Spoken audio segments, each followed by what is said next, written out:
వరంగల్లో గణేష్ నిమజ్జన శోభాయాత్రలు ఘనంగా జరుగుతున్నాయి. బొజ్జ గణపయ్యను గంగమ్మ చెంతకు చేరుస్తున్నారు భక్తులు. గ్రేటర్ వరంగల్ పరిధిలో 66,080 భారీ విగ్రహాలు ప్రతిష్ఠించి 9 రోజుల పాటు పూజలు చేశారు.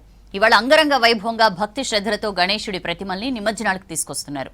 నిమజ్జన ప్రాంతాల్లో భారీ క్రేన్స్ ఏర్పాటు చేశారు అధికారులు. వరంగల్లో వినాయక నిమజ్జనాలపై మరిన్ని వివరాలు కృష్ణమోహన్ అందిస్తారు. గణపతి బప్ప బోరియా ఎక్కడ చూసినా ఈ నినాదమే వినిపిస్తుంది. శోభాయాత్రగా ఆ గణనాథుడే గంగమ్మ చెంతకు తీసుకొస్తున్నారు. వరంగల్ నగరంలో ఉన్నటువంటి ప్రాంతంలో కూడా చూడొచ్చు, గణేష్ నిమజ్జనం వైభవంగా కొనసాగుతుంది. శోభాయాత్రగా ఆ గణనాథులను తీసుకొస్తున్నారు. ప్రస్తుతం అయితే చూడొచ్చు, 9 రోజుల పాటు ఘనంగా పూజించినటువంటి ఆ వినాయకులను ఇప్పుడు చెరువుల దగ్గర నిమజ్జనానికి తీసుకొస్తున్నారు. అయితే నిమజ్జన పాయింట్ల దగ్గర కూడా ఈసారి భారీ ఏర్పాటు చేశారు. విద్యుత్ దీపాలు ఏర్పాటు చేశారు, భారీ క్రేన్లను ఏర్పాటు చేశారు. తర్వాత వచ్చే భక్తులకు ఎలాంటి ఇబ్బందులు కలగకుండా శోభయాత్ర కింద వచ్చే వాళ్ళందరికీ కూడా ఫెసిలిటీస్ అనిపించారు. ప్రస్తుతం అయితే చూడొచ్చు, గణనాథులకు సంబంధించినటువంటి నిమజ్జన కార్యక్రమాన్ని వైభవంగా నిర్వహిస్తున్నారు. ఎక్కడి నుంచి వచ్చారండి?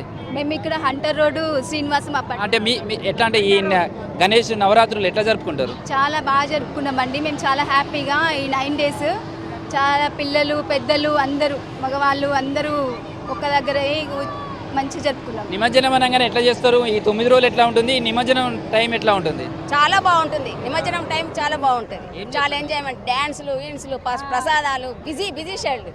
మళ్ళీ ఇంకా కుంకుమ పూజలు. మా అపార్ట్మెంట్లో ప్రతి ఒక్క గేమ్స్ కానీ స్పోర్ట్స్ చిన్నపిల్లలకు పాటలు ప్రతి ఒక్కరు చేసినాము. చాలా హ్యాపీగా ఉంది. పోతున్నాడని బాధగా ఉంది. ఇవాళ ఉదయం నుంచి ఏం చేశారు? అంటే ఉదయం నుంచి నిమజ్జనానికి తీసుకెళ్తారు, ఇలా తీసుకొచ్చారు కదా, దీనికంటే ముందు ఉదయం నుంచి ఏం చేశారు? ఉదయం నుంచి ప్రసాదాలు స్టార్ట్ చేశాము. అయ్యగారు వచ్చి ఉద్యాపన చెప్పారండి. ఉద్యాపన చెప్పి స్వామివారిని కదిలిచ్చాక మేము అందరం ఒక డ్రెస్ కోడ్ వేసుకున్నాము. అందరం డ్యాన్సులు చేసుకుంటూ కోలాటం ఆడుకుంటూ స్వామిని ఊరేగింపుగా తీసుకొచ్చామండి. గంగంలో చేర్పించాము. ప్రస్తుతం అంటే ఈ గణపతి నవరాత్రులు అనగానే ఏం గుర్తుకొస్తుంది మీకు? అంటే ఈ నవరాత్రులలో చేసే పూజలు కావచ్చు, విగ్రహాన్ని తీసుకొచ్చేటప్పుడు కావచ్చు, లేదా మళ్ళీ ఇప్పుడు గంగమ్మ చెంతకు తీసుకురావడం కావచ్చు, ఈ నిమజ్జనాన్ని ఎట్లా చూస్తారు? ఎట్లా జరుగుతుంటుంది? ఐక్యత ఫస్ట్ అయితే. ఎందుకంటే ఎంత ఎవరి బిజీ షెడ్యూల్ ఎవరికి ఉన్నా కానీ ఈ నవరాత్రి ఉత్సవాలకు మాత్రం పండుగ వస్తుందన్నా కానీ అందరం కలిసి ఒక నిర్ణయం తీసుకొని తీసుకురావడమైన గణపతిని తీసుకురావడానికి మళ్ళీ 9 రోజులు 9 రకాల పూలతోని పుష్పాలతోని పూజించుకొని సాయంత్రం వేళల్లో మళ్ళీ చిన్న కార్యక్రమాలు. చివరి రోజు ఎట్లా ఉంటుంది? నిమజ్జనం టైం వచ్చినప్పుడు, ఈ నిమజ్జనానికి తీసుకొచ్చేటప్పుడు బాధగానే ఉంటుందండి. ప్రస్తుతం అయితే చూడొచ్చు, నిమజ్జనానికి సంబంధించినటువంటి కార్యక్రమం అంతా కూడా కొనసాగుతుంది. వచ్చే భక్తులకు ఇబ్బంది కలగకుండా వచ్చిన విగ్రహాలన్నింటినీ కూడా నిమజ్జనం సజావుగా జరిగేటందుకు కూడా సిబ్బంది అంతా కూడా ఏర్పాటు చేశారు. ఇప్పటికే విగ్రహాలన్నీ నిమజ్జనానికి వస్తున్నాయి. వచ్చేటువంటి విగ్రహాలన్నింటినీ కూడా లోపలికి, చెరువు లోపలి వరకు కూడా తీసుకెళ్లి నీళ్ళ మధ్యలో నిమజ్జనం జరిగే విధంగా కూడా చూస్తున్నారు. సార్, అంటే ఉద్వాసన అనే దానికంటే అంటే ఈరోజు ఉద్వాసన కావచ్చు, లేదా నిమజ్జనానికి సంబంధించి ఏ విధంగా చేస్తారు?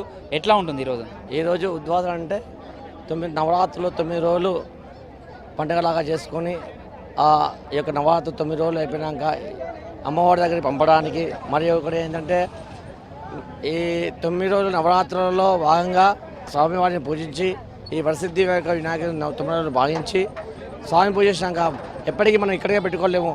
ఎందుకంటే 9 రాత్రులుగా భావించి నవరాత్రులు చేసుకుంటున్నాము. ఈ నవరాత్రుల్లో భాగంగా చాలా చక్కగా అందరూ భక్తి శ్రద్ధలు చేసుకోవడం వల్ల అందరికీ అష్టైశ్వర్యాలు కలిగి సౌభాగ్యం కలిగి ఉంటుంది. ఈ గణపతి నిమజ్జనానికి వచ్చే వాళ్ళంతా కూడా ప్రసాదం తీసుకొస్తుంటారు. ప్రసాదం తీసుకొచ్చిన తర్వాత ఎట్లా ఉంటుంది? నవరాత్రులు ఎట్లా జరుపుకున్నారు? ఈ నిమజ్జనానికి సంబంధించి ఏ విధంగా వచ్చారు? చాలా బాగా జరుపుకున్నాం నవరాత్రులు. అన్ని అంగరంగ వైభవంగా రోజుకు పూజలు చేసుకుంటూ చాలా బాగా జరుపుకున్నాము. మరి 9 రోజులు పూజ చేశారు కదా, ఇవాళ